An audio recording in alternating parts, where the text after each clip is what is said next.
ওয়া ইয়াউমা তাকুমুস সাআতু ইউবলিসুল মুজরিমুন।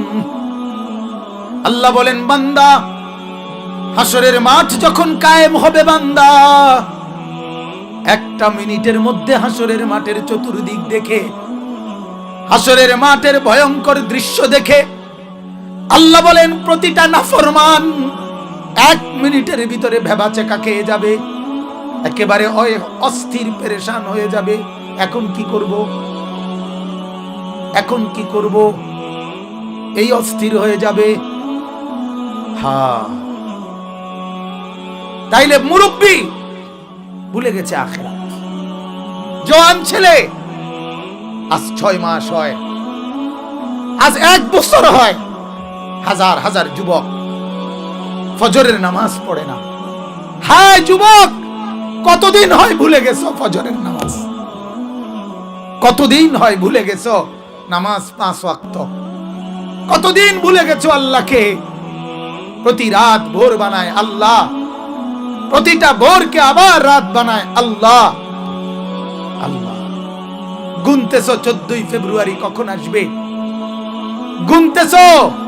আল্লাহ বলেন 12 ফেব্রুয়ারি রাতকে 13 ফেব্রুয়ারি বানাই তো আমি, 13 ফেব্রুয়ারিকে 14 ফেব্রুয়ারি বানাই তো আমি। গুনতেছো ওই কাফেরদের দেখে, ওই জানোয়ার কুত্তাদেরকে দেখে যে 14 ফেব্রুয়ারি আসবে কোন দিন, আর অবৈধ ভালোবাসা আর অবৈধ নষ্টামি করবে কোন দিন।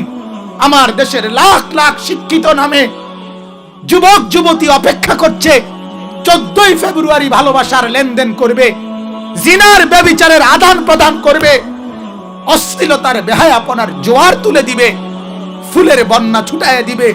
আল্লাহর কসম মুসলমান, আমি পরিষ্কার বলি 14 ফেব্রুয়ারি নামে, বিশ্ব ভালোবাসা দিবস নামে ইমানদার মুসলমানের এমন কোন দিন নাই। এটা হাইওয়ান আর জানোয়ার, এটা কুকুর আর বিড়ালের কোন দিবস হইতে পারে, কোন মানুষের দিবস হইতে পারে না। এটা কোন ইনসানের দিন হইতে পারে না, এটা কোন মানুষের দিন হইতে পারে না। 14 ফেব্রুয়ারি নামে আমাদের কোনো ভালোবাসা নাই, ঠিক কিনা বলেন না? আমি আমার আল্লাহকে ভালোবাসি প্রতিদিন। কয়দিন আল্লাহকে ভালোবাসি? কয়দিন? আজও আমি মাগরিব পড়ছি, আজও আমারে হুলস্থুল করতে আসিল কবির ভাই আসার জন্য, তারপরও আমি এশার নামাজের জামাত পড়ে, ওই যে আমার ছাত্র কি, আরে বেটা তোর নাম কি, হ্যাঁ রবি, এর তুমি না এশার নামাজ পড়াইছো এখানে শ্রীখাইল, তোমার পিছনে নামাজ পড়ে আইছি আমি, নামাজ পড়ে আসছি বাজান।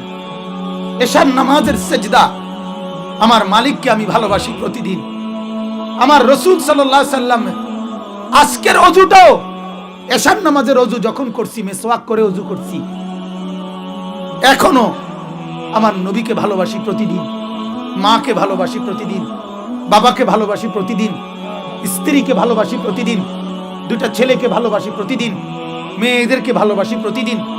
হ্যাঁ, সবাইকে তো ভালোবাসা আমার প্রতিদিন। আমাকে আবার আলাদা একদিন ভালোবাসতে হবে কেন? ঠিক কিনা বলেন?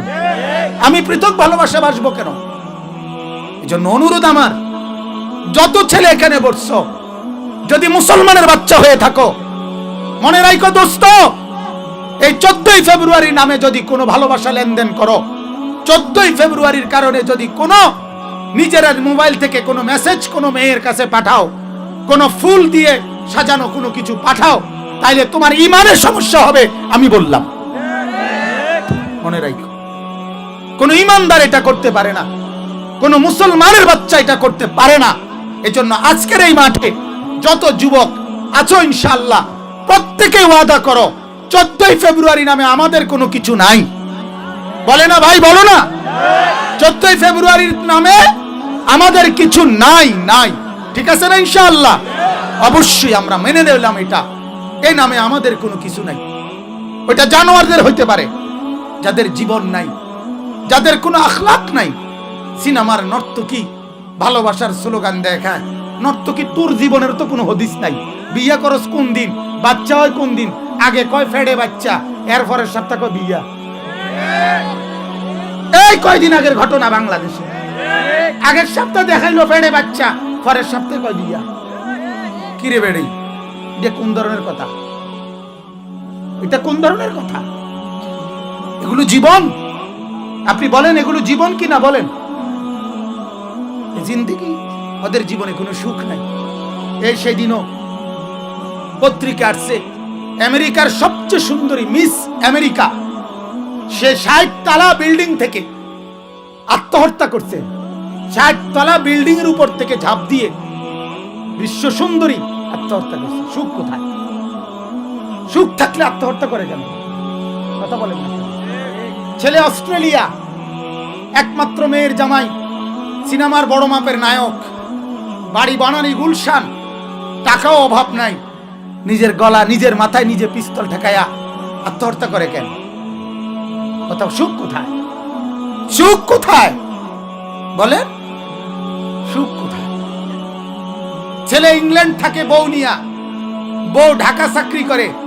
আমার নিজের চোখে দেখা, দোতা বাসার ছাদে মেডিকেল কলেজের বড় বিশাল বড় মালিক, আপনার বাসার ছাদের উপরে সারা রাত বসে গিটার চালায় আর বিড়ি খায়, সিগারেট খায়, সকালে উঠতে অফিসে যায়।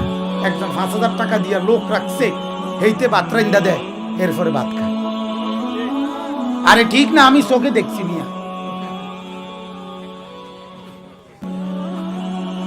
কথা বল, আমার চোখে দেখা মানুষ। কথা বুঝছেন না? সুখ কোথায়? কিরে বেটা, তোর সুখ কোথায়? কোটি কোটি টাকার মধ্যে যদি সুখ থাকে, আল্লাহর কসম বিশ্বাস করেন, এই পৃথিবীর সবচেয়ে দুঃখী, সবচেয়ে পেরেশানগ্রস্ত মানুষ এই সম্পদশালী মানুষগুলো। ঢাকা শহরের ফ্ল্যাটে ফ্ল্যাটে কষ্টের কান্না শুনলে ওই কান্না যদি মাপে, তাহলে আটলান্টিক মহাসাগরের পানির ঢেউ চাইতে বেশি কান্নার ঢেউ উঠবে।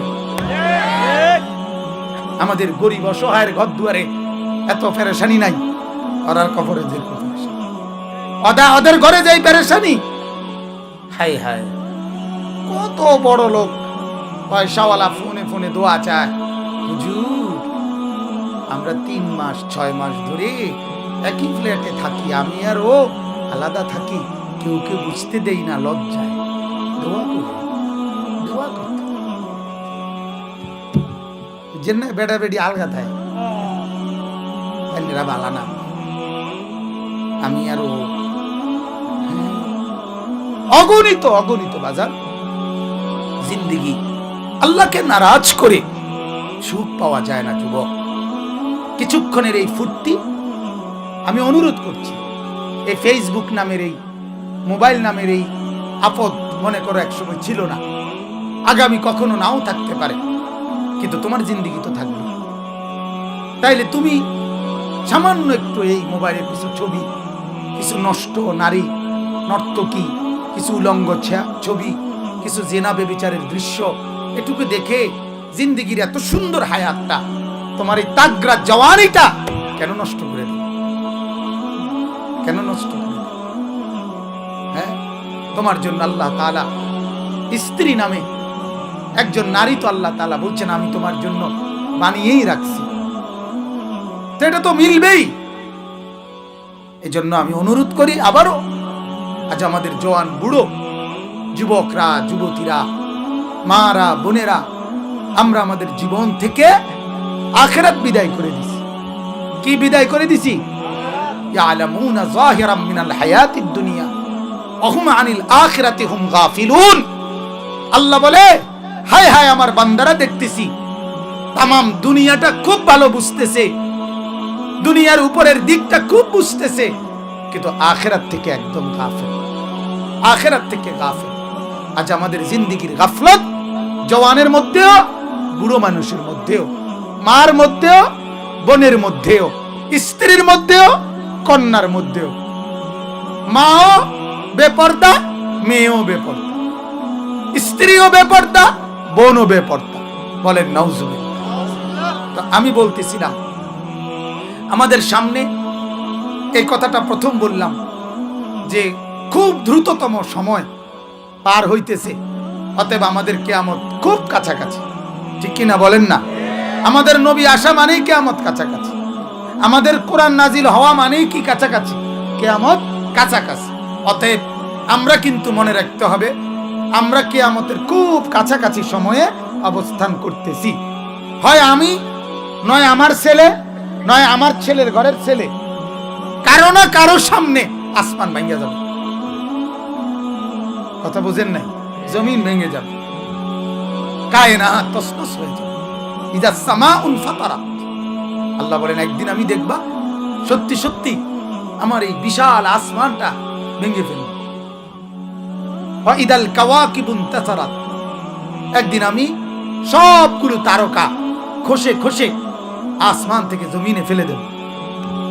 ওয়া ইদাল বিহারু ফুজ্জিরাত, একদিন আমি সব সাগর, নদী, খাল, পুকুর, সব জায়গার পানি উত্তপ্ত আগুনের মধ্যে যেরকম টকবক করে, এরকম টকবক করতে করতে শুকায় ফেলব, শুকায় ফেলব। কিছুদিন আগে আমি টেকনাফ শাহপরীর দ্বীপ অর্থাৎ বাংলাদেশের একেবারে শেষ সাগরের পারে বয়ান করছিলাম। তো ওইখানে সাগরের ঢেউ দেখছি, তখন আমি বললাম যে হায়, এই ঢেউ অচিরেই একদিন বন্ধ হয়ে যাবে। মনে হয়েছে অচিরেই বন্ধ হয়ে যাবে। তো বাজার, আমরা প্রত্যেকেই এ কথা প্রথম ভাবেন, আমরা কিন্তু কিয়ামতের কাছাকাছি, নাকি আমরা নূহ নবীর উম্মত কাটাকাটায় না হাত উঠান তো, মুসা নবীর উম্মতকে হাত উঠান, আমরা আখিরি পয়গম্বরের উম্মত, ঠিক কি না বলেন? তাহলে আমাদের পরেই কি কথা কন না? আমাদের পরেই কি? আমাদের পরেই কিয়ামত। আমাদের পরে আর কোন নতুন জাতি, আমাদের পরে নতুন নবী, নতুন কিতাব, নতুন ধর্ম আর হবে না।